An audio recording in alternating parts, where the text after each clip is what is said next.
વાત કરીએ ભાવનગરથી સમાચાર મળ્યા છે। પીઆઈ હરપાલ ચૌહાણના તોડકાંડનો મામલો સામે આવ્યો છે। જીએસટી બિલ બાબતે મોટા તોડ કરવા માંગણી કરી છે અને એક યુવકની છરી સાથે અટકાયત કરવામાં આવી। મોબાઈલમાંથી 80 જેટલી પીડીએફ બિલિંગની ફાઇલો મળી આવી છે।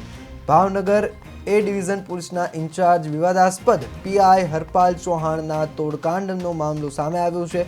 પીઆઈ હરપાલ ચૌહાણે જીએસટી બિલ બાબતે મોટા તોડ કરવા માટેની માંગણી કરી હતી, જેમાં બપેસરા કુવા પાસેથી એક યુવકની છરી સાથે અટકાયત કરવામાં આવી હતી, જેના મોબાઈલમાંથી 80 જેટલી પીડીએફ બિલિંગની ફાઇલ મળી આવી હતી। તપાસમાં ઢીલી નીતિ રાખવાના કારણે પોલીસ અધિક્ષક ડોક્ટર હર્ષદ પટેલ પીઆઈ હરપાલ ચૌહાણને લીવ રિઝર્વ રાખ્યા છે અને વિવાદાસ્પદ પીઆઈ આખા ડી સ્ટાફને પણ લીવ રિઝર્વમાં મુકાયા છે।